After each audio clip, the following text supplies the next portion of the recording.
Thank you for taking some time to be with us this evening. This is a combined effort of the Topeka Police Department and the Strengthening Police and Community Partnership Program.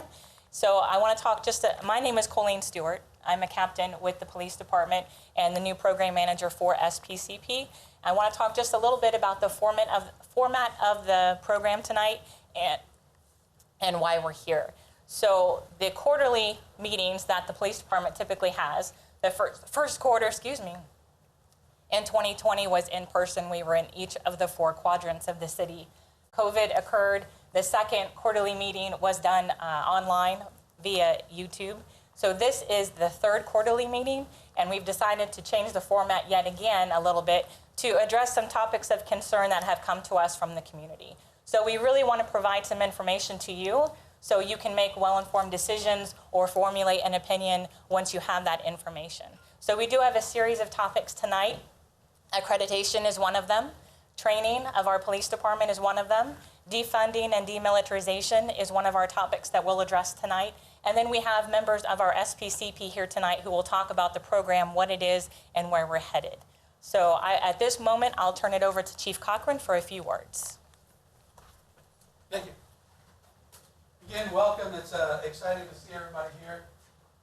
Again, the SPCP is a program that was initiated in the spring of 2018. We're now in the 3rd year of it, and so we're excited about where that has gone and how it's been sustained over the 3 years, and get ready to go into 2021. So tonight, like, You need to speak into the mic, please. do I have to repeat everything? So again, thank you for being here. And tonight, the hopes are that we entertain some topics that are hot topics that everybody's talking about right now that's going on in the country and in our community. And again, we have SPCP board members here, and we have an email address, spcp@topeka.org. And the hopes are that any questions or conversations that's not being able to have had tonight, you can email that email address, and they can go to those board members, and the board meets and they discuss topics and where the program's going to go and stuff like that.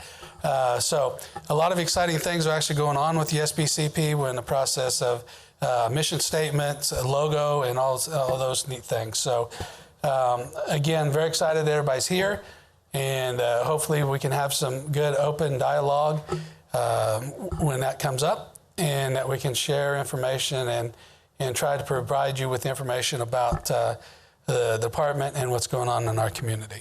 So again, thank you very much for being here. I appreciate it.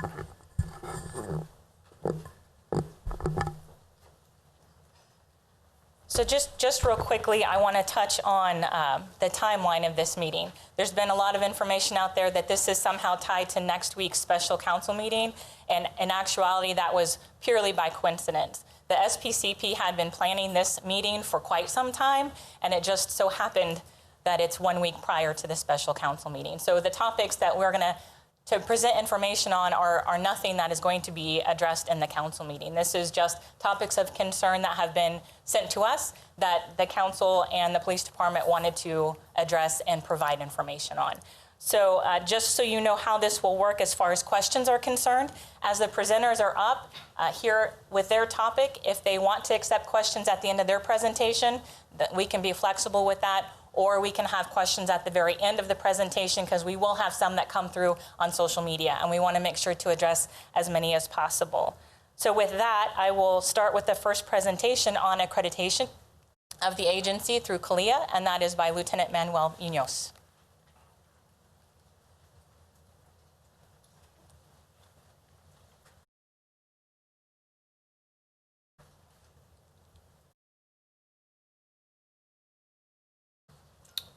Good evening, everyone. My name is Lieutenant Manny Munoz, and I'm the Executive Officer for your department. My topic is on accreditation. So what is CALIA? CALIA is a commission on accreditation for law enforcement agencies. CALIA is a private, nonprofit corporation that is not part or obligated to any government unit.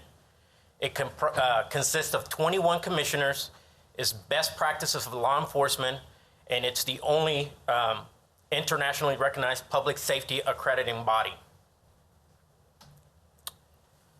So why do we have CALEA?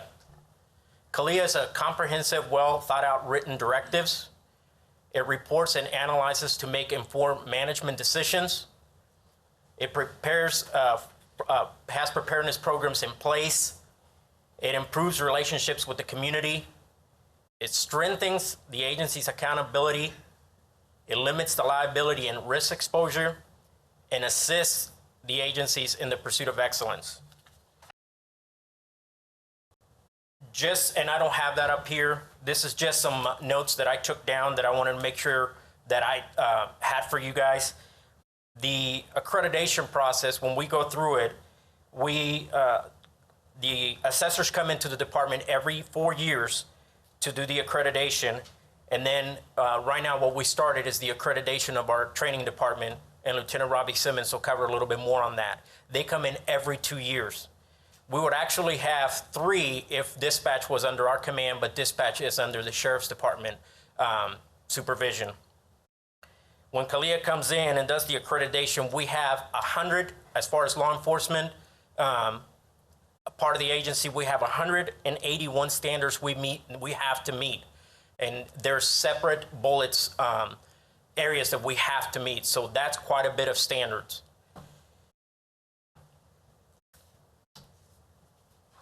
So that's how accreditation helps us to be the best possible department that we can be. A little bit of history. Topeka Police Department has been accredited since March 25th of 2000. From what I understand, we were one of the first agencies in the state of Kansas to be accredited, and we are one of 11 right now that is accredited in the state of Kansas. Since our accreditation started, we've been re-accredited 6 times, in 2003, 2006, 2009, 2012, 2015, and 2018. Another aspect of accreditation, and we work with CALEA, they have access to all of our files, our training files, and they're able to do an assessment every year by reviewing all those files. Here are some of the members of CALEA, and you have the police, Sheriff's Department, University Police, Transit Police, the Highway Patrol, Game and Enforcement, and state investigators. And I know these are all, especially at the very top, the hot topics. This is some of the topics that we have to discuss and that have to meet by accreditation, and they are the use of force, arrest procedures, traffic enforcement, criminal intelligence, training, our equipment, our supervision, the way we discipline people, our officers and our civilian employees, and human resources. I know there's probably a lot more, but these to me are the ones that are very important. Again, CALEA does the accreditation every 4 years, and that's something that we are very proud of, that we meet those standards and we have maintained those standards for the many years that we've been reaccredited. Do you guys have any questions or anything I may be able to answer? Has your accreditation always been through CALEA? You said since 2000? I'm sorry, ma'am. You said you got it in 2000, accreditation. Was that with CALEA? Yes, ma'am. Yes. Sorry, if you have questions, can you please step up to the podium so we can hear it for the people at home? Thank you. Where do you want to? Just right up here. Over here. Okay. I don't know much about CALEA, but wasn't that put in place because it already keeps you guys kind of in check as far as not using too much force and not using procedures that are dangerous? I mean, wasn't that kind of the purpose of this training, was that you guys kind of have pretty rigid standards that you have to follow already in procedures as far as force and arrest and that kind of thing? And like I said, CALEA has standards, and these are international. And so it's the best practices for law enforcement. So if we don't meet those standards, we do not get accredited. Right. And so going through all the training, they come in and they, not only do they do assessment on our policies, but they come in and actually do inspections at the LEC. They oversee our training. They oversee our use of force. If there's something that they don't like or that we're not doing to meet those standards, they will tell us what to do to correct it. So again, it's the best practices internationally for all law enforcement agencies. Right. So I just wanted to clarify, you guys are already doing an excellent job with Thank you. keeping a cap, and making sure that you are using the best and safest practices, that you guys are already doing that. So I just Absolutely. wanted to clarify. I thought that was the case, but Sure. just wanted to. No problem.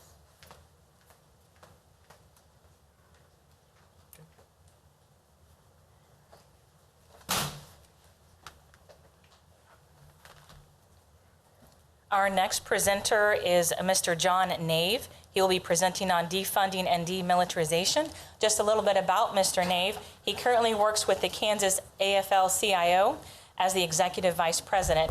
He has worked since the early 90s in the political arena. He actually served as a Topeka councilperson from 2003 to 2007. He currently also serves on the Chiefs Advisory Council and was recently appointed by Governor Kelly to the State Commission on Racial Equity and Justice. Mr. Nave. Thank you.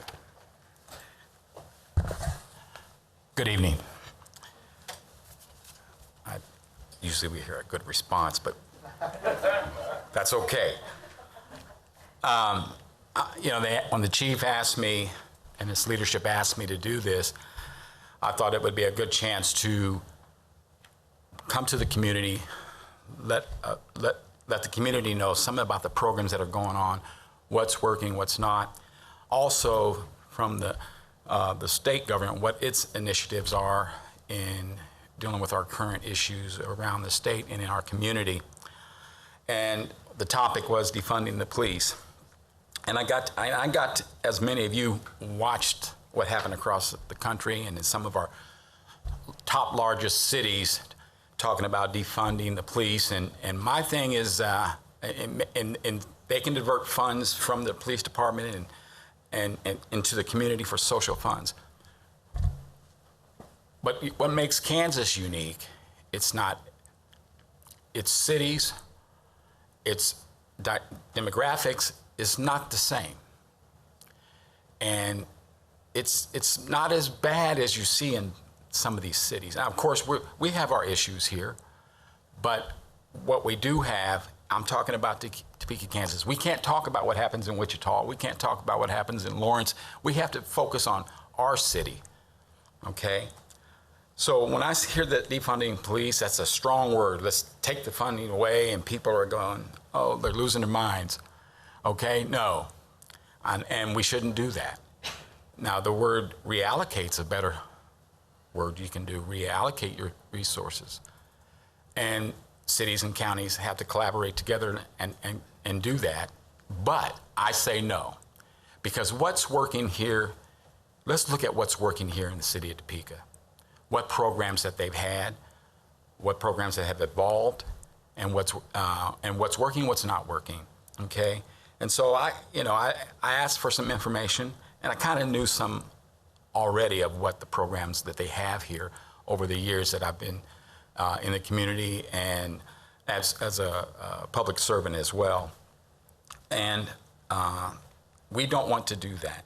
When we start to defund the police, we're going to be taking away valuable officers, shortage of officers, shortage of response calls, which then again frustrates our community and our citizens. Okay, I'll be talking about this as we go along about collaboration and partnership. So what I want to do is spend the time and say, and what's working? There's 6 or 7 programs or a few more that are working. And sometimes we lose sight of that in our community, and we don't realize that they are a part of the community, these programs. When we talk about our own neighborhoods, community police units, okay, that are out in the community, okay, are they engaged? Yes and no. Okay, that's an ongoing, evolved process. okay? But officers in the community that do community policing, they're looking at keeping our neighborhoods safe. That cannot happen without your help, everybody across the community. We have to keep our neighborhoods safe. We all have that obligation. You want safe streets, neighborhoods where kids can play. You have to be a part of that. You have to get engaged. You cannot just let the police do that. They can't do it alone. There's communication, collaboration, and working and building those relationships. You have housing issues in our community, yes, and we call, and it seems like nothing's getting done, but there's a much more combined effort in that where their statutes are in place. And at the end of this presentation, I'll kind of tell you how that all works, okay? So as documentation is the best fight against dilapidated housing and those issues, but communication in your neighborhoods. Talk to your neighbors, know who they are, okay? Another program, the Behavioral Health Unit. Now, this is something that has been much needed in our community and communities across the state and across the country, okay? Officers are subjectly, we go out there and we fight crime. They fight crime and protect our neighborhoods and cities. But with a lot of the mental health issues that, out and throughout our communities, because of lack of resources, officers have to deal with those issues too.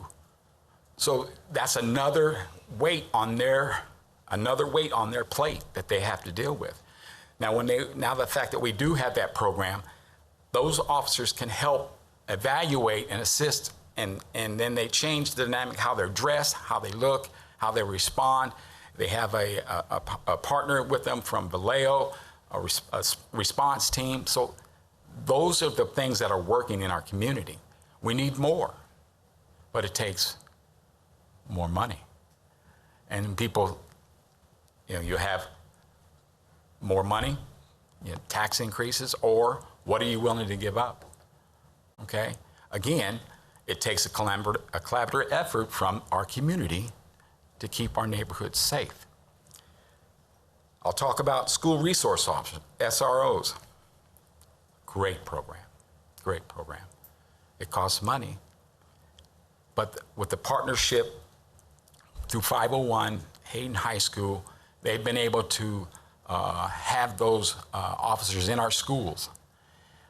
I think it's a great program, and I think that if people, a lot of people sometimes don't understand it, or they say, well, you hear this buzz phrase, take them out of the schools. No, you don't want to do that. Their job is to interact with our students. They know them, we know them. Again, parents need to understand what their role is, those SROs are, and communicate with them. Okay? When you're in the schools visiting your kids, talk with those officers. Okay? Communicate, because they know your kids. Okay? Another program is resource that they have is the TCAL. TCAL, did I pronounce that right? TCAL? The School Center for Advanced Learning Careers. Freshmen and sophomore students are involved in that program. It's a great program. It's a great program. It gets a little bit education on law enforcement and the community and the roles of how they play. Okay? You have the police, athletic league. Now, everybody raising their hand knows about the PAL League. We all do. We grew up with that. Okay? And people out in our community have done the same thing. Okay? Again, that's by donations only. That program has been financed because the people are giving. Okay? That's another good program. Volunteer in police service. People in our community need to know about this program because it gets people to volunteer for events assisting the police in the community on various events going around the city. You get a better understanding what their role is, okay? And so I sit back and I see when I'm at an event and I see those volunteers, step up. So you'll get to know those officers. and what they do. Okay? Now, they're going to be talking about the SPCP, and I won't talk about none of that because I got them over there. And they'll do it. And so I'm excited about that program. It builds the relationship, and that's what we have to do. In order to protect our community, we have to get involved. We can't allow just the police to do it. At the end of the day, we can't. It's too much. We can't expect them to do stuff if we don't support them and help them fight crime in our community. To keep your neighborhoods safe, my neighborhood safe, all around the city. Okay? It's our responsibility as citizens of this great city. Okay? Safe Streets Coalition, now everybody knows about Safe Streets Coalition and what they do. They have their big events once or twice a year. But there are, again, resources, many resources that can help our community, and people are volunteering that, okay? And then last would be the Human Relations Commission, okay? Now, I've known members of the Human Relations Commission for many years. Over the years, it's a good resource for city employees to go to, and Topeka citizens to go to for issues concerning discrimination and various other issues. Okay, so the tools are there. It's a matter of you stepping in and getting engaged and getting involved. Okay, now the next one I'm going to talk about: demilitarize the police. Yeah. Okay. Yes. But there's a lot more of that in the dynamics to do that. Okay. And what I want to talk about is what our chief has done to get that done. Okay. He's, when you hear the word demilitarize, you're thinking green khakis, and the military look. Well, our chief has changed that into the officer blue. Boys in blue, the men in blue, they've enhanced that with the blue uniforms and through the department. And he's also in the form of doing that with the K-9 unit and having their dress codes changed. So, when you fight crime, sometimes the enemy has better weapons than you do. We know that. Sometimes they have to have certain things that they have to have work in the community. They got to have their stuff to protect not only themselves, but the community. Okay? So yes, I do believe they should change the color of the dress of the officers. I believe that high-powered weapons, they're in the process of changing some of that. Okay? Okay, but again, in major cities across this country, there's some there's bad people out there. Simple as that. That through various reasons, I'm not for having everybody having high-powered weapons. Okay? I'm not. One of the things that I also want to talk about is, we see the vehicle, the tactical vehicle. That vehicle was given to by the Homeland Security. And that vehicle can be used to protect you, the citizens, all around the region. So it's a valuable tool. It's a valuable tool, okay, to protect property and the community, okay? So in closing, what I want to say is this: we have to continue to be a partner with our law enforcement community and be open about our discussions and collaborate. We cannot be adversaries. We have to partner. This is our community, and we are the ones responsible to help keeping it safe too. One of the things that I've been asked to do, and I think I handed it out to all of you, is I serve on the Governor's Commission on Racial Equality and Justice. And there's people from all over the state, and you've gotten this. Here's what I'd like for you to do and the people in the community, is to go to the website, that all the information here, and give your thoughts and ideas on what you're wanting and what you would like for this police department, Topeka, Kansas, to look like and to be like, and how to operate and function, and how to partner with the law enforcement community. Okay, it takes everybody in this community to work together and make it safe. So go to that website, and they have an email address, hashtag. They have all the information right here. Okay, and give your thoughts. And we want to hear from you, the community. I'm looking forward to having some listening sessions here in the near future with the Topeka community. We've had some in Wichita. We've had some listening sessions with our law enforcement community, with our public defender community. Okay, and we're gonna. It's a process through this. But I tell you what, if we don't hear from you, then how do they know? So please share that information, and I'm hoping to hear from and get another stack of letters and information from the governor's office. I think am I good? All right. Now, anyone have any questions? And if there's a question that I can't ask, I'm going to direct that to them, and they can get you that answer. Yes, sir.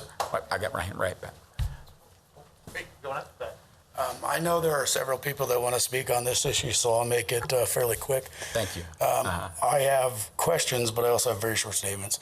The Topeka Police Department, as I know, I'm not for certain on these numbers, has less than 300 officers.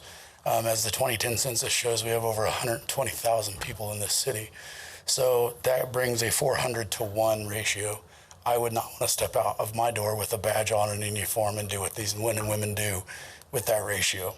Now, with that being said, when you walked up and those words came out of your mouth, I became nervous. But I am glad to see that we share many of the same beliefs on that. I also would like to say that I was born and I was raised in a Marine Corps family. Topeka Police Department, in my opinion, could not be less of a military organization. That's my opinion on that.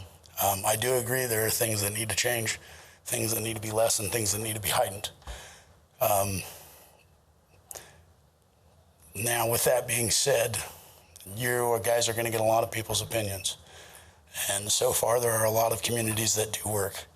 I have Asperger's. It's a form of autism. I was told I was never going to graduate high school, hold a job, or even continue to walk or speak. I was told I was going to lose those abilities. I now own a small business here in Topeka. And that is, I'm very proud of that. So I do appreciate your zeal and your attitude towards the mental health program, because there are people that do not understand the punishment of jail, and there are people that do not understand why they do the things that they do. And our tax dollars do not need to be going to them to be in jail. Last I knew, it was $250 a day to hold somebody in a jail, on average nationally. That's a lot of money that could be going to our police department, that could be going to our schools. I also want to speak on the SRO program. I did have a troubled youth. I ended up going to a school in Forbes Field called Project Plus. It was run by a company called Greenbush. And two Topeka Police Department officers, Officer Young and Officer McCarter, I believe they're both retired now.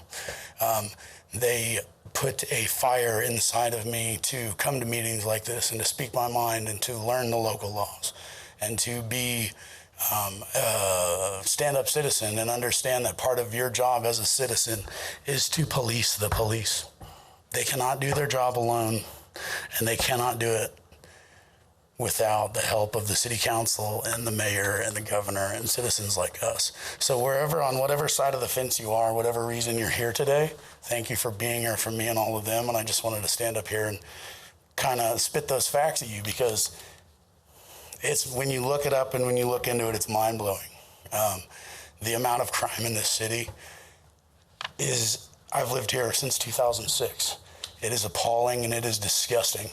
And it's easy to sit in my house and blame Topeka Police Department. But if you know your rights and your constitutional duties as a U.S. citizen, you know it's your fault too. So that's all I have to say. I appreciate that. Thank you. Appreciate that. Thank you.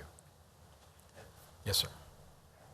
Well, I know in the past, the city has used the surveys with the water bills. I think that would be a good way to reach out on these issues that are coming up, so that everyone can have a voice and say,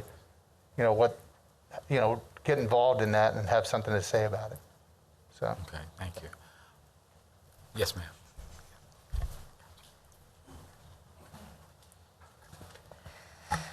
I have lost a child, so I've directly been impacted. I think by the show of hands that we're all here for a lot of the same reasons, but due to, how it's been said, we shouldn't be arguing against each other.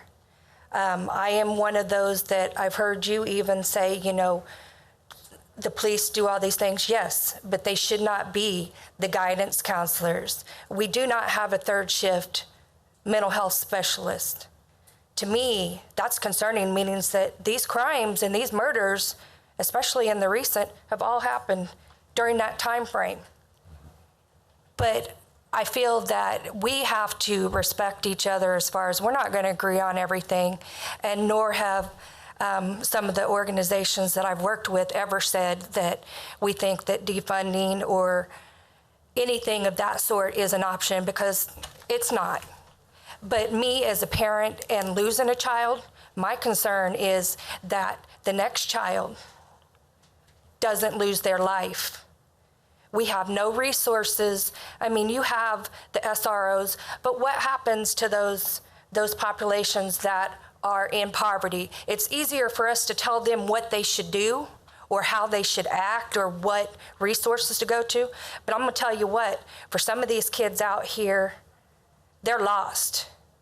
They're committing these crimes, they're killing people, and it's unfathomable. And you guys can kind of maybe understand how I feel, but to live and walk that walk every day and understand how it is to get the strength to get out of bed and be productive. So I get what you're saying on the community effort, but a lot of times it's going on deaf ears. Because maybe I don't have enough money as the person sitting next to me, or I don't live in that. We have to figure out how to get together and, make it work. Because it's not the officer's fault to be doing animal control. They shouldn't do city code compliances and things like that. So unless you're born with a lot of money, which I'm sorry, I wasn't. I can donate and help and do things, which I do that, but it's not always the answer that the citizens should be putting up those funds to help. If we have the sources and we have the resources and the means to do it, because there's not any organization, sir, to help some of these youth out here that are lost before they get so far lost. Because each and every one of us, whether you're on the side of, the police or, wanting change to make, everybody in this room has faulted and fallen short. So we can't sit here and point any finger saying this person's no better than this person, no better than this person. So with pushing for these talks, it's talks, folks, so that we can come together, because we got 19 murders. The year that my son died was a record 30. And we are almost there. We got 5 months left of the whole year. So tell me, I don't care who solves the problem. That's not what I do this stuff for. That's not why I come here. That's not why I voice out. And many of you in this room probably don't agree. I'm not here to say, I'm here to tell you these people are overworked, and we're throwing more and more work on them every day and then expecting them to solve the problems.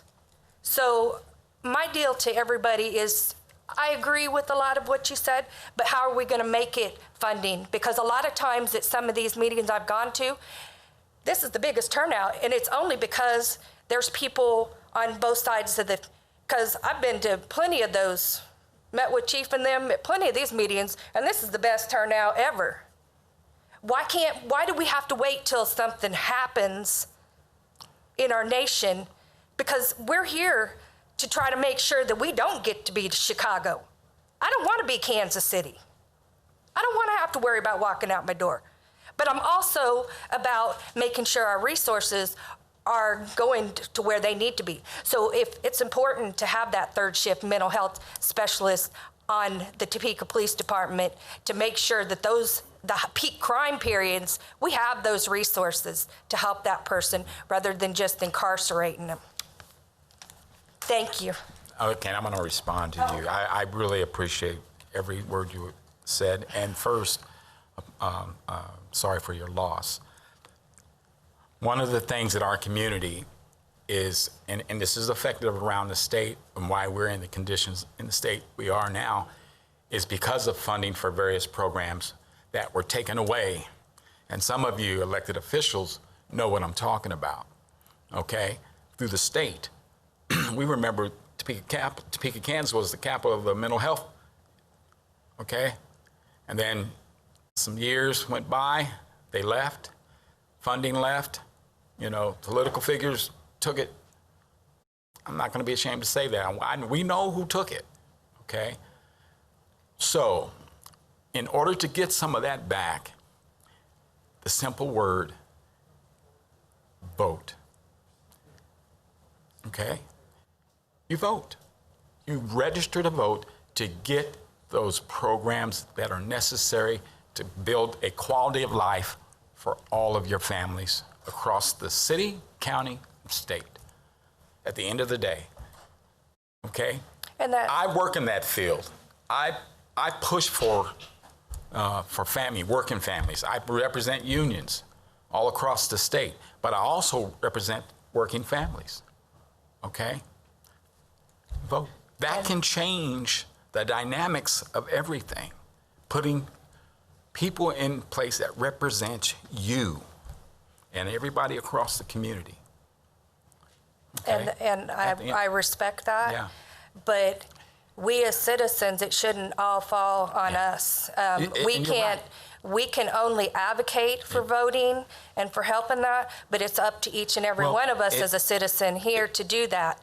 Because if they don't vote, that's not my problem. I've done mine, and I've made sure mine are done. We've got to work together. Right, we got to work together and educate our community. Exactly. We got to educate our citizens about the conditions that we're in, and then put people in place that help formulate that quality of life for everybody in here and everybody across the state. Like you said, we're not always going to agree on everything, but we are going to agree on some things about a quality of life for our children and our children's future.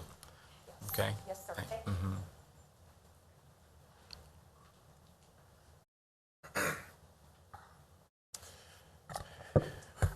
I walked in a little late on catching the whole spill, but I heard you speak on the militarization, and you mentioned uniforms and you're somewhat of a tank that was gifted, and justifying having military weapons because they're out there in the streets.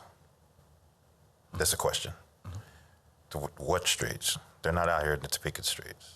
Right. I mean, the only artillery weapons I see to match that, I see in very wealthy, well-off, privileged homes, like in racks or at shooting range. Right. There's not many of them, if any of them, out there in the streets. And I speak as a person coming from the streets. I've been shot 4 times on 3 different occasions. I've never called the police. The house broken into, et cetera, never called the police. Never felt comfortable enough to call the police. The most I've dealt with the police is being involved in the movement. Taking a stance to actually try to make change so I can actually call the police if I needed the police. Instead of worrying about or panicking, oh, don't call the police because somebody getting shot, getting arrested, et cetera. Like when we're asking for reform, we're asking for changes to be made so the police could actually serve the entire community equally, et cetera, for several reasons. I hear appreciation for the police, et cetera. The asking for reform is not an attack on officers directly. It's an attempt to make our community better. Right. It's us stepping up and participating, as you suggested and insinuated, would create change, like we're doing it. But now we're also getting backlash because I don't know if the message is being misinterpreted or what, and I don't know. As far as BLM, like we're our explanations are in our posts. And there's tons of things to Google. I know that personally because I've Googled it. And from what I heard from the things you read off, like, I don't know if this is the conversation or what, but like, that's not going to cut it. It's not even going to scratch it. One of the things, you know, some of these programs, and it's always evolving.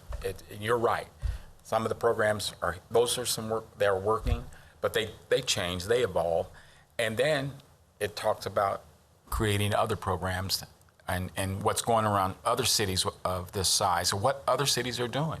And so it's a collaboration effort. It's a constant evolving process of making this community better.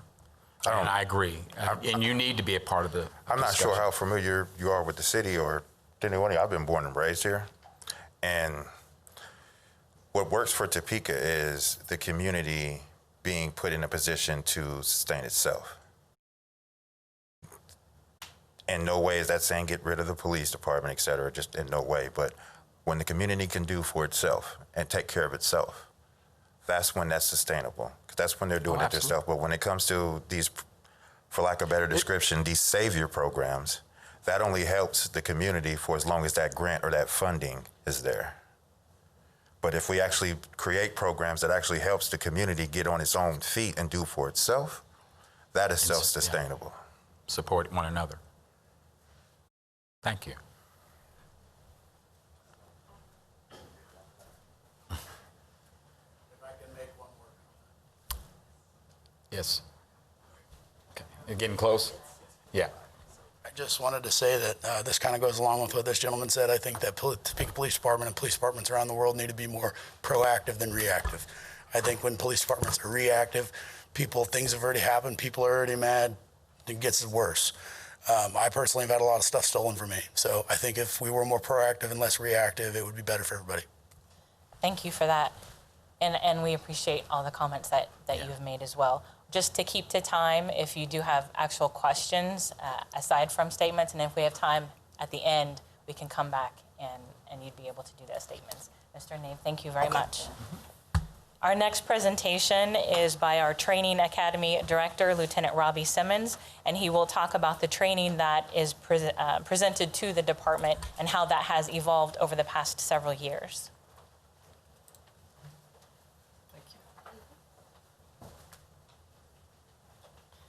Good afternoon. I'm Lieutenant Robbie Simmons. I'm the Training Director for Topeka PD. And so I oversee recruiting and hiring, and then also the Training Academy and our continuing education, but we're going to focus on the training aspects of that. So one of the questions that we get asked a lot is, how do we decide what to train in? And the answer really is not that simple. These 4 agencies up here that I have on the screen are the main 4 that kind of dictate what we do with our training, and that's KLATC, Kansas Sea Post, CALIA, which Lieutenant Munoz talked about earlier, and then of course our own agency. KLATC is the Kansas Law Enforcement Training Center, which is in Hutchinson, Kansas. They provide the state standards for the basic training academy. So the state standard is 560 hours. KLATC created the curriculum, which is 111 different classes, which is 560 hours. So not only do they create how many hours we have to have at a minimum for our academy, they also tell us what the learning objectives are for that 560 hours. So KLATC creates the curriculum, and then Kansas Sea Post approves that, and I'll talk about them here shortly. So KLATC is the main training academy in the state. They have their own academies. There are several throughout the year. Most agencies in the state of Kansas are not big enough to have their own academy, so they send their officers to Hutchinson. So they drive there, they live there in a dormitory style arrangement, and then they drive back home on the weekends, and they do that for 14 weeks. However, there are some satellite academies, which I've listed up there. Topeka is one of them, so we're lucky enough to have our own academy. But we are an extension of KLATC. We can't just go rogue and do whatever we want. We have to follow what KLATC tells us to do at a minimum. This is just a quick comparison of the TPD Academy and KLATC Academy. And I assure you, this is not to trash KLATC. This is just to show you that we do additional training on top of what's required. And these are just some of the topics. Like I said, there's 111 different classes that we have to teach. But I put defensive tactics, communications, firearms, crisis management, and a couple others up there. The numbers in blue, that indicates how many additional hours we do on top of what's required.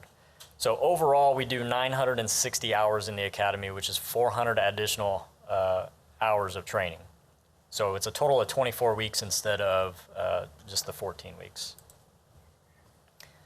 All right, so Kansas Seapost, I mentioned them briefly, is the Kansas Commission on Peace Officer Standards and Training. That's a 12-member body appointed by the governor that oversees law enforcement training in the state of Kansas.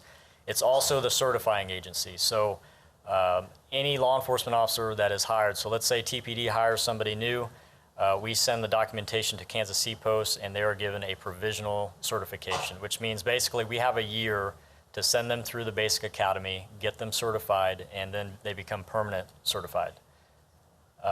They are also who approves the basic core curriculum, like I mentioned earlier. In addition to that, once you are certified, they also require certain continuing education requirements, which is 40 hours per year. And it can't just be 40 hours of anything. It has to be applicable to law enforcement. And that's determined by the chief or the head of the agency, and then confirmed by Kansas Seapost. We have to report all the training that our officers do, and since there's that 40-hour training requirement, we have to be very meticulous and detailed with the documentation. The other thing that they require is a firearms qualification minimum once a year. TPD does twice a year, so we double the minimum qualification. Training sources can vary. Some people go to university or college to get their degrees. As long as it's a class that's applicable to law enforcement, it can be used. Our agency provides a great deal of training, a minimum of 40 hours, which we'll talk about in a slide coming up. We also send officers to other training outside of our agency. So specific TPD in service, we offer a minimum of 40 hours, and that's obviously to our benefit. We have to have officers that are certified on the street, so we ensure that they have a minimum of 40 hours. This year, we're actually providing 48 hours at a minimum. And then again, firearms qualification twice a year. And then sending officers to outside training, we don't just do our own training, we'll send them to other agencies or other companies out there that do training. It just kind of depends on what the class is and how far away it is. And then also we have our regional training center. If you guys didn't know, we have a building at Nickel Armory at the National Guard. And that's where our training is housed. And we host our own classes there. We bring in instructors from all across the country to do different training classes for us. And then we put our officers in that training, and we invite outside agencies to come as well. Between outside training and hosting classes, we had over 152 different classes in 2019. So 2020 is going to look a little bit different because these are obviously unprecedented times, right? So it's difficult to get some of the training, especially the traveling to other states or other jurisdictions, but we're doing the best with what we got. All right, so the next thing is what classes are required for in-service? You know that we have to have a minimum of 40. What has to be in that 40? So that's kind of a combination of CALEA, Kansas Seapost, and department policy, and then the chief of police.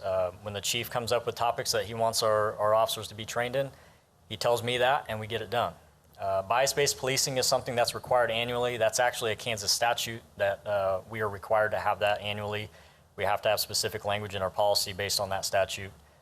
But it's also a CALEA standard. Firearms required annually. We talked about that already with Seapost. Taser required annually. All the rest of these legal updates, ethics, mental health, refresher, those are all CALEA standards that we have to abide by at a minimum. So mental health, you know, our chief is real big on mental health and crisis intervention. We do that far more than every 3 years. And ethics is every 2 years as well. Some things that we have added here recently, we've added quarterly use of force training, and built within that is, it's not just firearms and defensive tactics. We also discuss de-escalation, how situations can de-escalate and escalate. Intermediate weapons, scenario-based training, all things that help keep us safe and you guys safe. When we're interacting with people or we're affecting an arrest, we want everyone to be safe as possible. Fair and impartial policing has been around for a few years. That's something that our agency has been doing a lot of. we sent officers to become certified instructors in fair and impartial policing, which focuses on implicit and explicit biases. And it's a great class. We're doing it at our in-service for this year as well. Search and seizure, additional de-escalation, EVOC. So I wanted to provide this slide. It's over the last 3 years, 2018, 2019, 2020. And you can see there's kind of an increase in some of the hot topics that we're starting to see around the country. Cultural awareness, bias-based policing, and fair and impartial policing, which I talked about, implicit and explicit biases. And so what we want to see and what we're going to see in 2021, and I should mention too, I'm saying 2021, the 2021 training year started July 1st, so it's not calendar year. I don't mean to confuse you with the years, but so 2021, you're going to see a lot of familiar things here: fair and impartial policing, de-escalation. ABLE, which is active bystandership for law enforcement, is a new program that's out there, and it's something that our chief has been very passionate about bringing to our department. We are going to send several officers to a training end of September, early October, to become, it's a train the trainer class. So they're going to bring that information back and teach that to our academy and in our in-service. So basically what it is, it's about peer intervention. It's intervening to prevent police misconduct and to promote officer wellness and health, which is all great things for our department, and it's going to be great for us, I'm sure. Bias-based policing again. We have our new academy that's going to start on October 19th.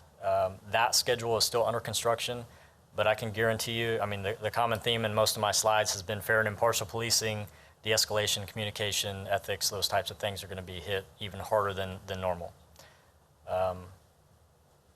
That is the end of my PowerPoint. Does anybody have any questions for me?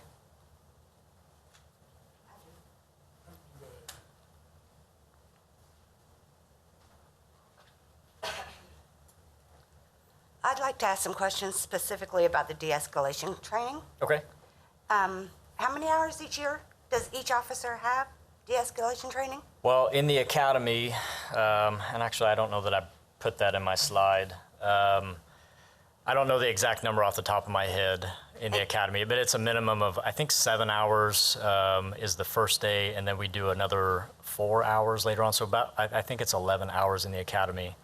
And that's not something that has been mandated in service, but we are bringing it in service. We're going to do 2 hours this year for all officers. There's not a required amount each year for each officer to have? Correct. Okay.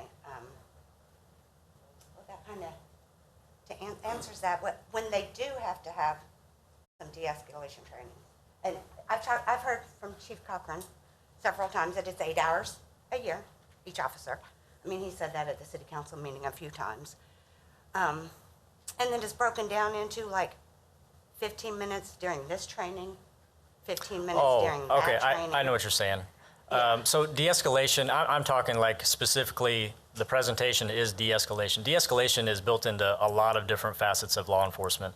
So kind of like what I talked about with the quarterly use of force training, de-escalation is built into that. So when we do scenario-based training, we're teaching the officers, based on what the suspect's actions are, we have to be able to escalate and de-escalate based on their actions. So de-escalation is part of a lot of different training classes, not just de-escalation specifically, if that makes any sense. It does. It's just concerning to me because I have training yearly at my job for different things. And if I just got 15 minutes of it and at this training session and that training session, I'm not going to take it very seriously. I'm not going to pay that much attention, and I'm not going to use it out there in what I do in my job. Right. Yeah, I don't know exactly what was said, so I'm not going to speak to that. But what I can tell you is, from what I understand, what was said on that was we have a lot of different facets of law enforcement in all of our training. So like when we're interviewing and interrogating somebody, it's not just verbal communication. We're looking at nonverbal cues. It's a lot of different things built into that. So when we say de-escalation training, that's the PowerPoint, that's the block of training specifically for just that. to figure out exactly how many hours we do in the entire academy for everything that relates to de-escalation would be, unless we track minute to minute, it would be impossible. Because it's built into so many other things. I'm not specifically just talking about during the academy, I'm just talking about continuance training, and the bias training. I'd like to see a lot more of that within the yearly training that each officer has. With bias-based policing? With bias-based training, yes. Yes, and that's like I said, that's a state statute. Every agency in the state of Kansas has to have bias-based policing training. We have that in the academy, and then also continuing education in service every year. Oh, I know that, but I'd like to see a lot more of that. I think Topeka and our officers need a lot more of that bias-based training. Yeah, and fair and impartial policing is also related to that. It talks about implicit and explicit biases. So, yeah, I agree. It's something that we need to do. It's something that we're focused on, and we're committed to doing. So, thank you. Thank you.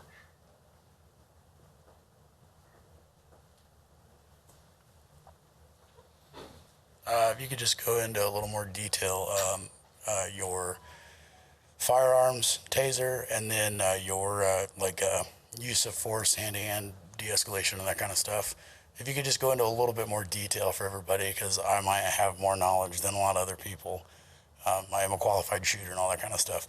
But as far as it compares to law enforcement and how they teach you to do all that, I'd be interested in, I'm sure other people would too, a little more detail about those topics. Detail on how we teach firearms? Yeah, a little more detail into like the firearms training and your non-lethal, such as tasers and batons.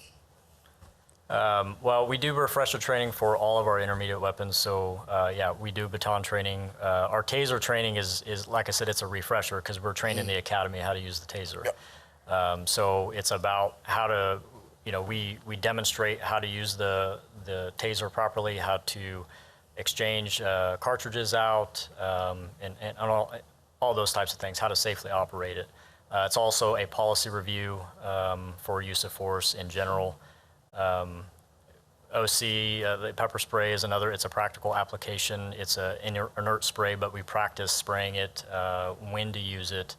And like I said earlier with the de-escalation with this young lady here, that's going to be part of that is being in a scenario where you're forced making a decision on what type of use of force to use based on that situation. I have 18 hours of verbal de-escalation training. The point I was trying to help you arrive at is that it's important to the Topeka Police Department. Oh, absolutely, yes. To make sure that this stuff stays fresh and it doesn't go stagnant. Because I learned 3 languages in high school, but I can't remember any of them today. Yeah. I just wanted to, so it's very important to you guys that you keep the training. Absolutely, yes. Okay. Thank you. Thank you for that. Thank you, Lieutenant Simmons. Our last presentation of the night, saving the best for last, is our own Strengthening Police and Community Partnerships members. We have 4 that will be presenting on the program. If you ladies want to, however you've arranged it. Presenting tonight, we have Taylor Sly, Ken Nichols, Chrissy Russell, and Danielle Twemlow. So they will talk about the program, what has been accomplished, and some of the things that are planned for on the horizon. So we just want to thank everybody for being here tonight. I'm just going to talk a little bit about our mission statement. We worked hard to discuss our mission statement so that it really reflects what the group is trying to do.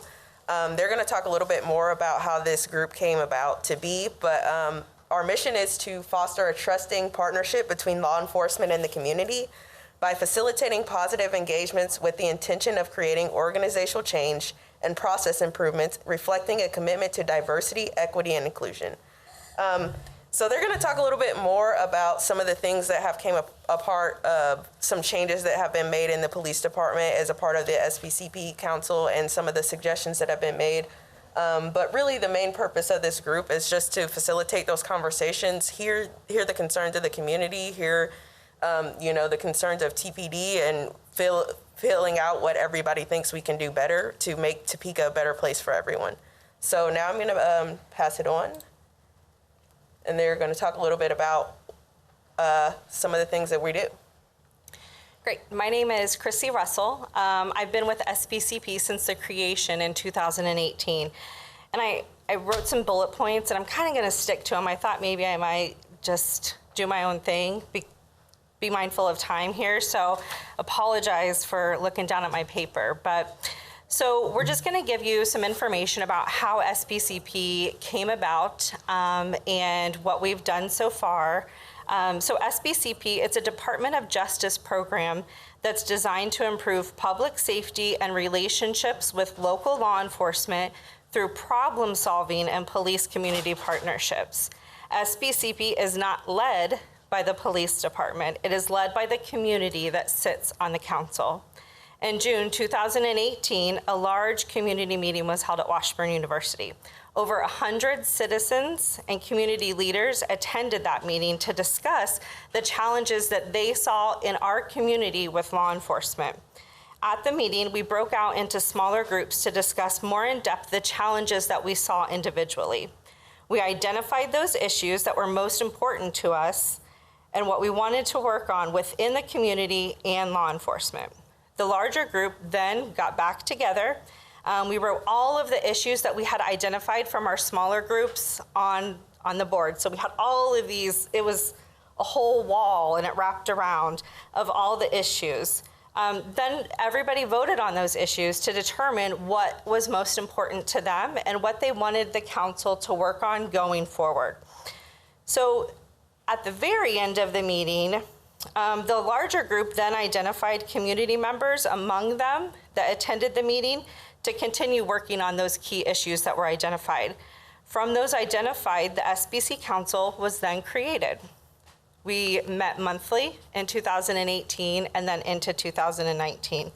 So the top issues that the community members and the leaders within the community identified that they wanted SPCP to start working on was first, broad community issues. And this goes to a point that was made earlier. What we wanted to see, we wanted to enhance officers' understanding and ability to communicate around issues such as poverty, homelessness, mental health. Also, another topic was transparency and communication between law enforcement and the community. The third being diversity within the police department. We wanted our police department to look like our community. And then the fourth was racial biases. So here are some of the action items that came out of those topics from the meetings that we had for over a year, working every single month on how to institute this within our community. So the first was the police department created a partnership with Washburn University, Lincoln University, and Mississippi State to recruit diverse candidates for the police department. The hiring process at the police department became streamlined. If you know anything about how the hiring process was, it was a very, very long process. Also, coming from those, increased cultural competency and training, and also increasing implicit bias training, not only in the academy, but continuing that education for all officers. Another action item was the creation of an officer position that acts as a liaison between community members, families, and the police department when there's an incident that occurs. The creation of an independent police auditor position that is supervised by the city manager. So that position is not at the police department. He's independent of the police department, and his boss is the city manager. Also, a GPS system of dispatching calls for the officers. And then finally, holding quarterly meetings like this one so that we can update the community on the progress that we've made, and then hear feedback from the community of the things that the community wants to work on. Which is where I come in. My name is Danielle Twinlow. I'm relatively new to SPCP and really excited to present some of the changes moving forward that we're gonna have. And not usually one to go off script, because time I will do so. So it's always important for any group or organization to spend time self-reflecting to celebrate these successes. It's also important to spend time reevaluating to look for the improvements that need to be made in order for success to continue. SPCP has begun that process with our mission statement being a guide. To make this growth possible, we need you. We need each and every one of you to help us develop community-driven goals as we move forward. This is why we're launching the survey. So you'll see the survey link here.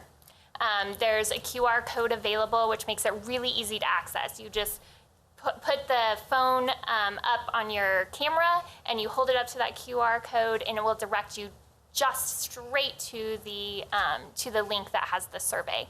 The survey was developed by the Department of Justice, which is specifically evaluating different areas within the community, such as community involvement, safety, procedural justice, performance, contact, and satisfaction.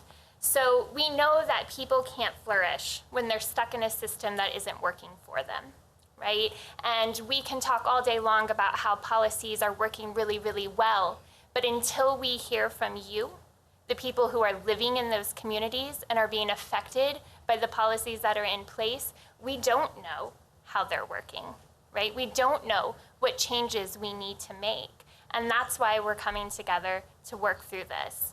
So we're hoping that each and every one of you spend time, less than 5 minutes, to give a thoughtful consideration to the survey questions, provide feedback, and offer solutions. We will have this opportunity for the next several weeks. We're hoping that people by August 31st can get in that survey and make that possible. There will be no personal information that we will be requesting from you. There is a spot that asks for your zip code just for demographic purposes, but you will not need to enter your name or email or anything of that sort. So please feel free to respond how you feel appropriate. Ken will be talking about a way that you can contact us personally if there are personal things that you would like to discuss. They could be stories, or you have more specific solutions that you are thinking about. We'd like to hear about that. So Ken will bring that up in a minute.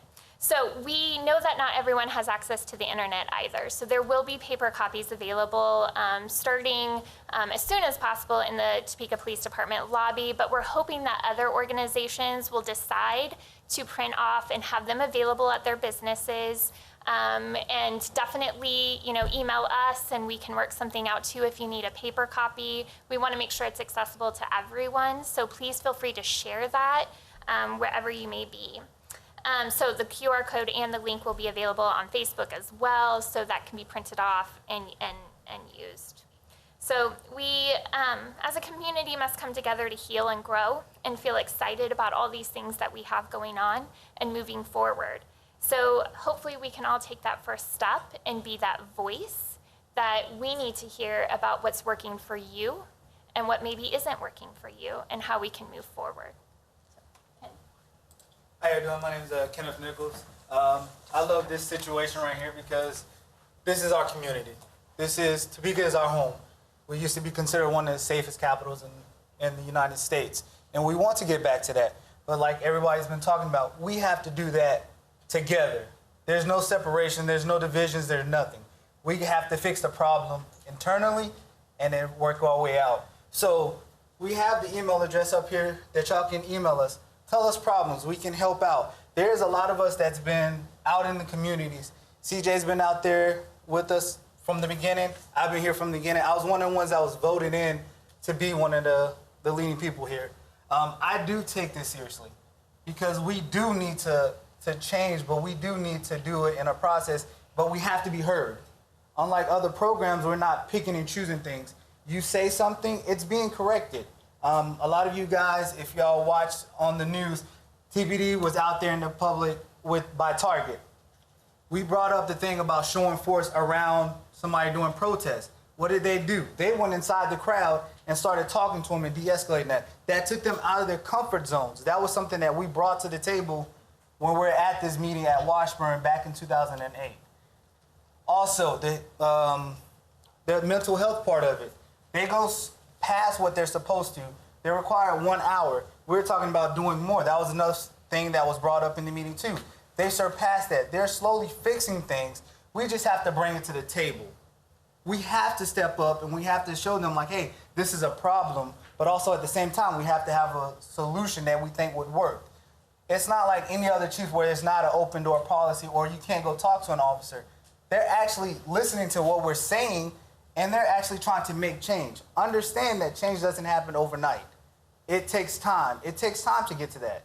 And I understand that. And that's why I'm happy to be for this. I love it. This is a great place. This is a place I love raising my girls and my family. So it's something that I'm passionate about. And if you want to be a part of us and you want to sit up here and help out with the community, please email us. Send us an email and let us know. We'll let you come in on the meetings. You can bring your voice to that table.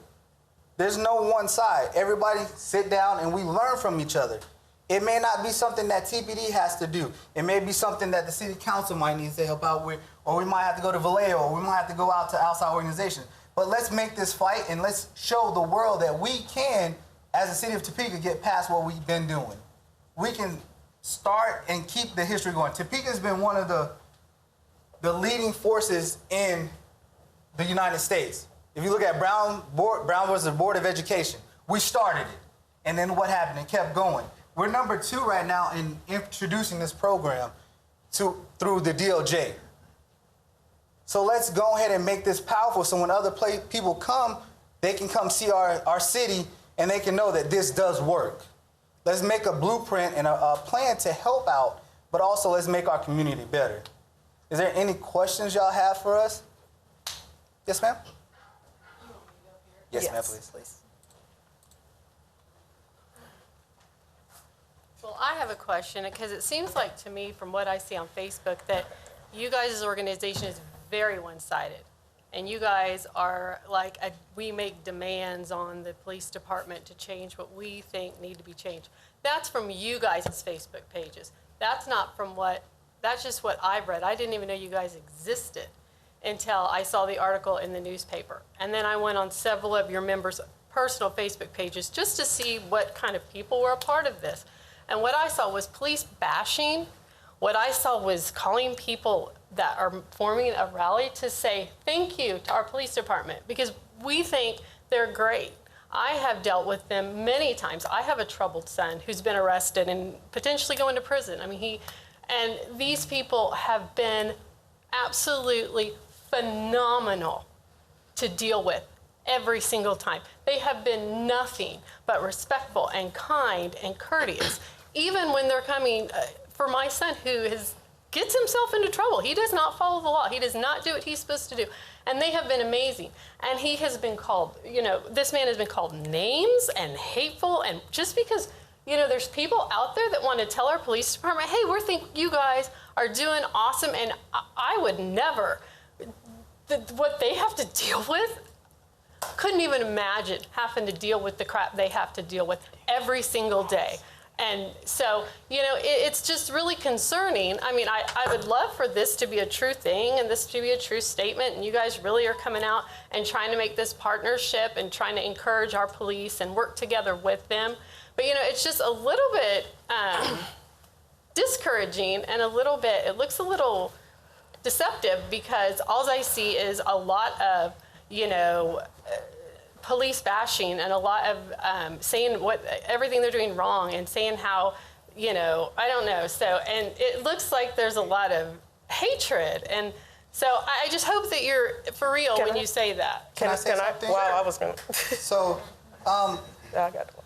so break it down. TPD is the one that brought this out to the community. They went out to the community and got the leaders. At that time, we sat in a group with TPD officers, and we sat down and brought out all of the problems that we seen in the community. There was no bashing. We were just telling them how we feel on opposite sides.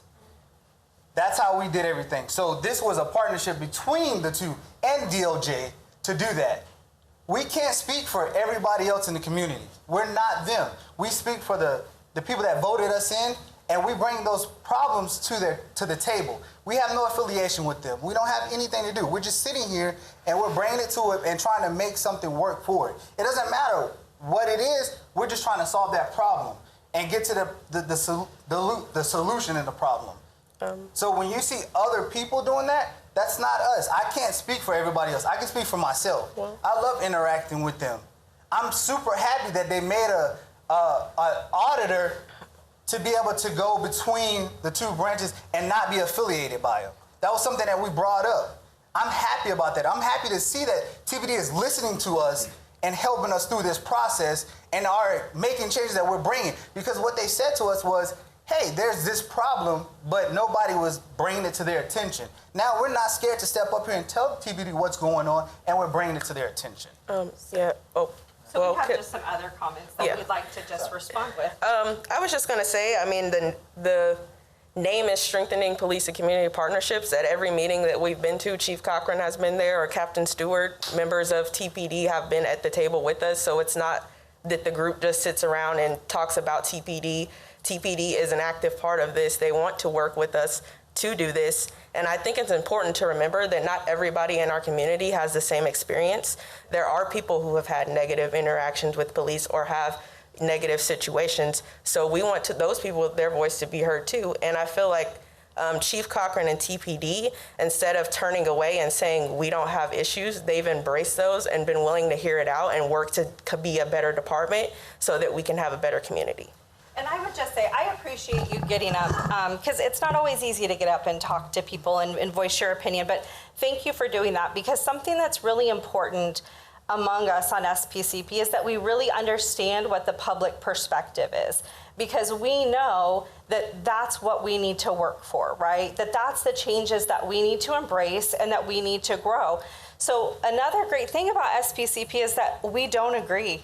We don't agree. We're individuals.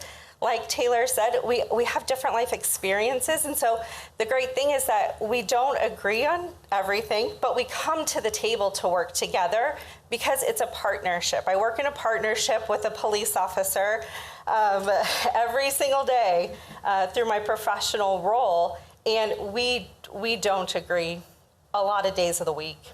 We're very different. I watch MSNBC, he watches Fox News. Like, it's fine. We're different people. But you know what? At the end of the day, we have the same goal, and we want our community safe. We want to be able to engage individuals and to get them where they need to be. So I appreciate your perspective and you sharing it, because it's important that we understand what the community is seeing so that we can help work towards that. I'd like to just add something to that, just from the law enforcement side. I've been with the department for a long time, and there are members within the profession who tend to over-identify, we are the police, this is what we live, this is what we do 24/7, and we feel like we're doing the best we possibly can as an individual officer and as an agency. So I would have to confess that it's hard sometimes to hear what we need to improve. But it's also important for us to set that aside and really listen to what is going on in the community, and to be able to say, you know what, I didn't see it that way. This is the perspective I was coming from. I didn't even think about it that way. You're absolutely right. We need to figure this out. We need to come to a solution. So having been a part of SPCP, I've come to appreciate that so much more. And I appreciate all of you who are part of it. Very much. So it truly is a partnership. And I just want to make that clear. It really is us coming to the table. Yes, we disagree, but we come to some common ground and a viable solution. Try to keep this in a question format. So, but what I'm trying to say is, like, it's important with the police department that we don't get infiltrated when they're doing recruiting and hiring, which you do. I think it's also important. This is a great program. I think it has a lot of potential. I think it's important to make sure that it doesn't get hijacked by activists.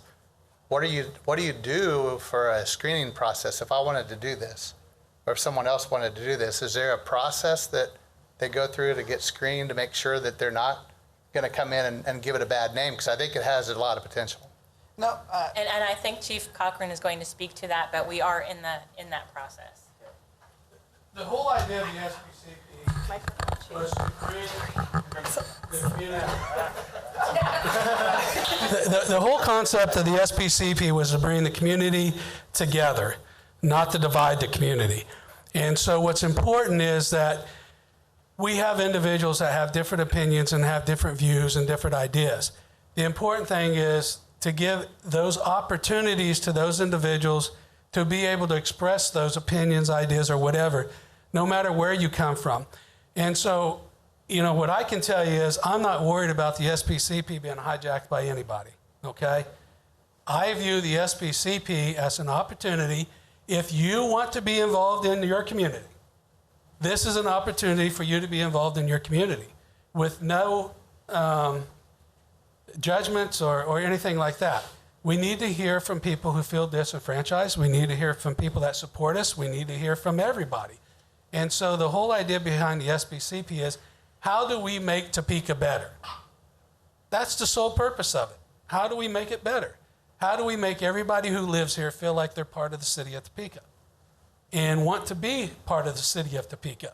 We would like Topeka to be the place where people want to come to. That's what we want to be. And this is just that opportunity. This was a Department of Justice program, and I don't know if you're like me, sometimes I get a little leery of the federal government when they say we're here to help. But that's kind of, one of these programs, one of those programs that when we were looking at things and saying, okay, we just come through a traumatic event, and we had an officer-involved shooting, Dominic White was shot, we come through that traumatic event. And so the question was, we're here, how do we improve it? How do we make it better? How do we make everybody want to be a Topekan? And it's kind of like what I said on the news yesterday. It's time for Topekans to quit shooting Topekans, okay? Let's be a community. And that's what this opportunity is try to be a community. Yeah. I had a question for SPCP, and I think I might be the only one that has the guts to stand up here and ask this. You are a community and law enforcement partnership organization, correct? Like, you work with both the police department and the community. The goal is to be a bridge. Okay, Yeah. so it's fair to say that this is a passion for all four of you? Yes. Do you yourself support law enforcement? Yes. Okay, thank you. Nobody asked, so I just... I don't know. The problem that we really have is an idea that change means that it's an us versus them. No, change has always been scary. And that change is hard for everyone, right? The human race has done horrible things because they were afraid of change, so I completely understand. Everyone's afraid of But change no one to a had come up degree, and asked you right? guys if you supported law enforcement, Yeah, and so so I just... the point being that change that we've heard over and over with everyone who spoke is that change doesn't have to be bad. No. Change doesn't have to be negative or a divisive thing. It just means growth and evolution of the processes that maybe do work really well or maybe we need tweaked or changed. And that having everyone's voice at the table, people who are being affected in many different ways, allows us to find the best solutions for that. And that's what our hope and goal is to bring those voices. Part of the process is this That's survey. why we're doing this. So part of what we're doing is doing the survey. The unfortunate thing about this whole thing is the national message to me just drives me sick. It doesn't need to be an us versus them. This is a community effort, and the SPCP supports the police department. Trust me, I wouldn't be standing up here if they didn't support the police department. And we have tried to find individuals that want to be part of the community. And so when we talk about supporting the police department and everything else, and I take heat for this. I've been doing this job for 34 years. Okay, I buried a lot of friends,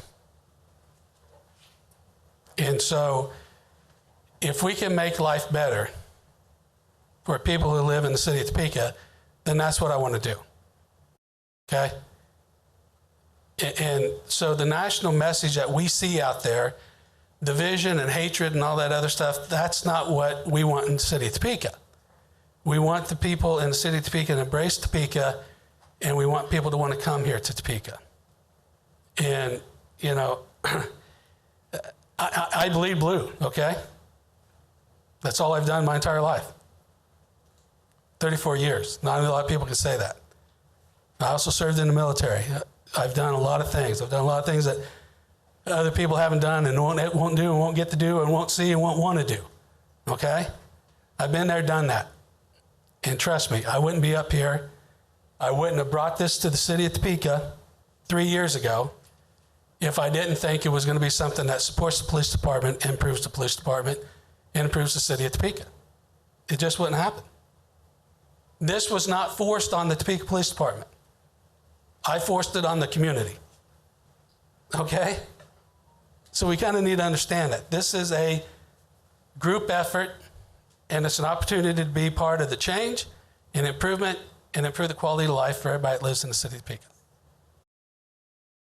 One thing I would just say is that, like we said, we're not here to attack the police department.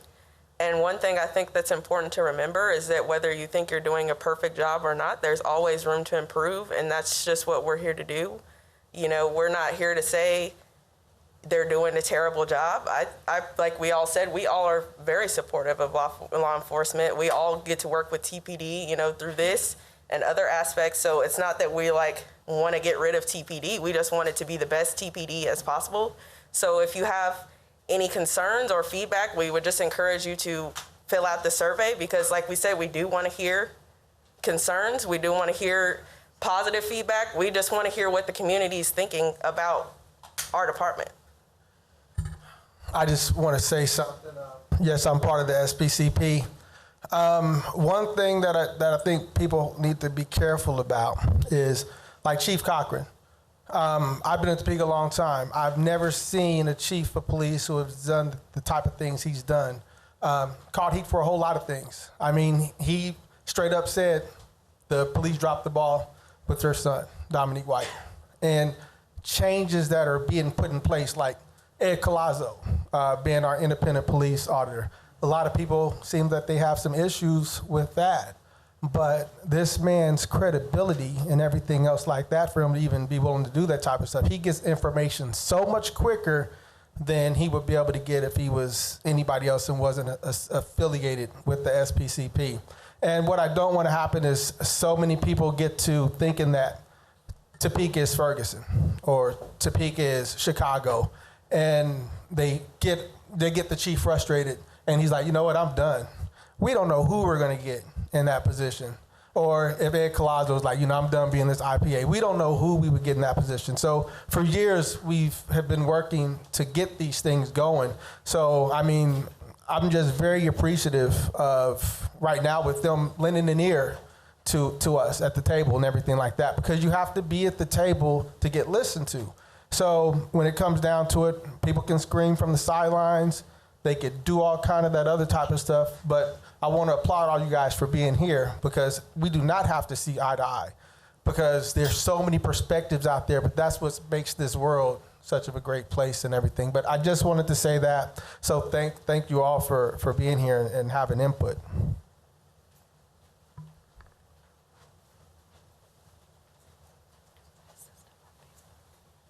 You keep mentioning change. What are the changes that you're talking about specifically? So the changes, we mentioned some of them. Like microphone. Oh. Sorry. So we mentioned some of the changes, the mental health, you know.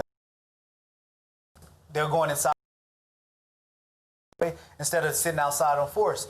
Also having the auditor that does not work for the city of Topeka and has no affiliation to him, to be able to go in there and look and see what's going on and be able to talk to the community members without having that. Because a lot of people don't want to talk to police officers. I lived in Central Topeka, and I can tell you, we didn't really talk to them. But having a person that's not affiliated with them, I can go tell them. Or having the email address that we just put up there, or coming to talk to me because I live in that community, those are some of the changes that came out. And we can go relay that messages. Like they said, we might not see eye to eye with TPD, but at least they hear us and they're sitting down and listening to us and helping us make those changes. Like lowering the qualifications and making this a diverse police department, not just one-sided. He did a lot of that stuff when we were telling him about it. So those are some of the major changes that we're seeing, and there's still changes coming. So what are some of the changes that you see coming, though? So that is based on the survey. On the survey. So we have made no goals moving forward. We want to hear from the community. We want to get that input. We want to evaluate that input and decide, are there things that we should maybe suggest doing differently? Are there things that might work better? Are there things that certain communities could really see as an asset, and how could we help that? So we have decided not to make our goals until we hear from the community. So that's kind of why we've had this survey. It's the Department of Justice survey. It was questions already developed by them.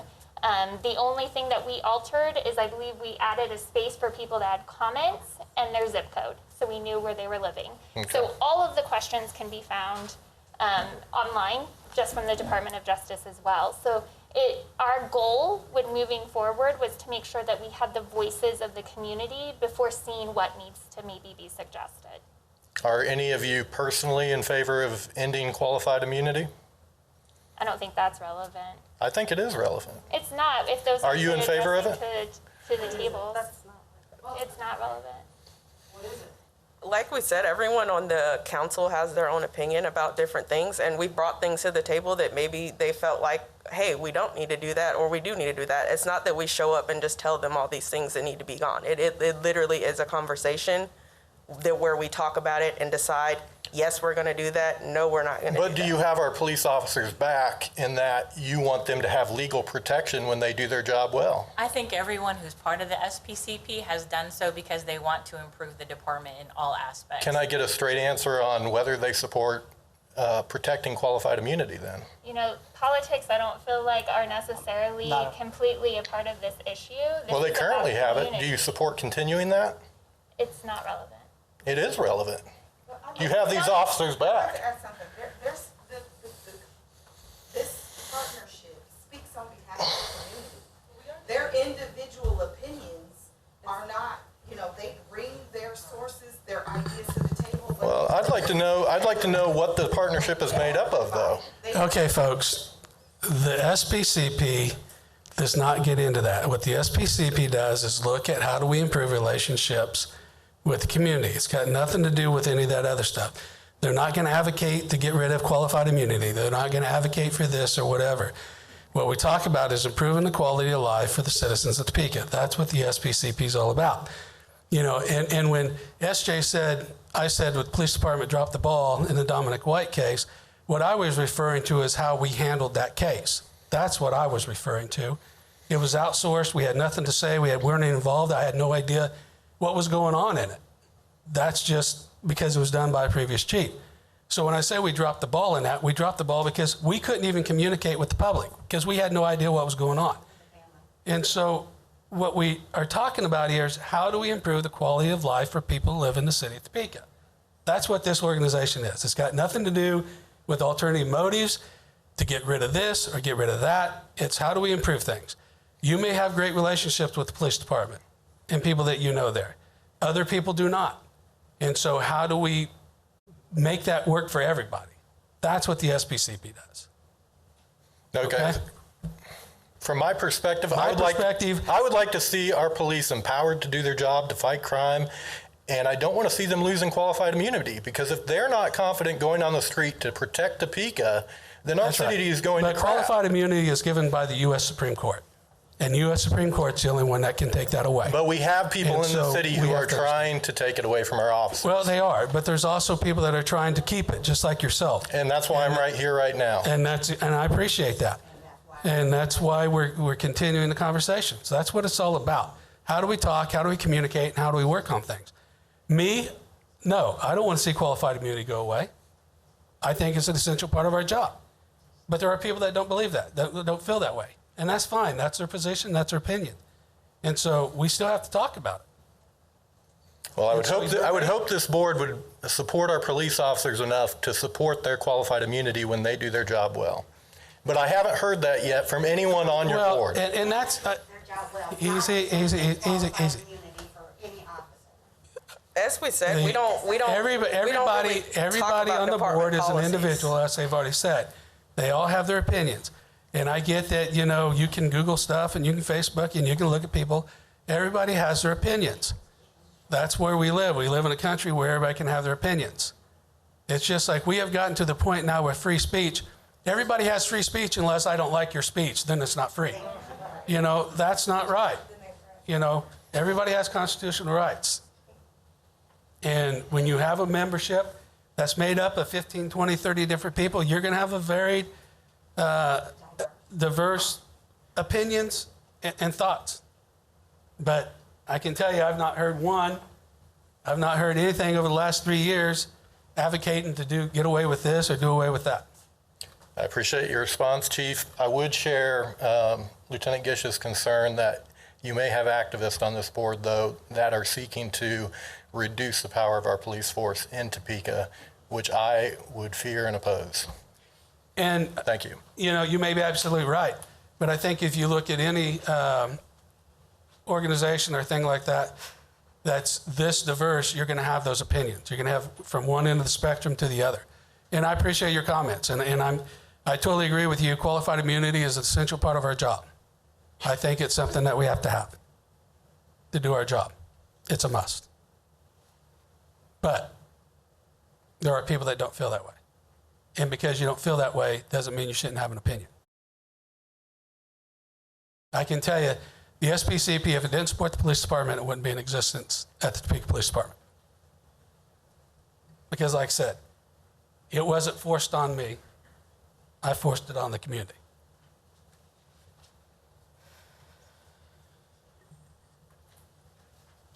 Thank you, Chief. And with that, we have well exceeded our time, but that just means how much more we appreciate you staying here and engaging in those particular conversations and topics. But we are concluding the meeting for tonight. Have a wonderful evening. Thank you for coming. Take our survey, please.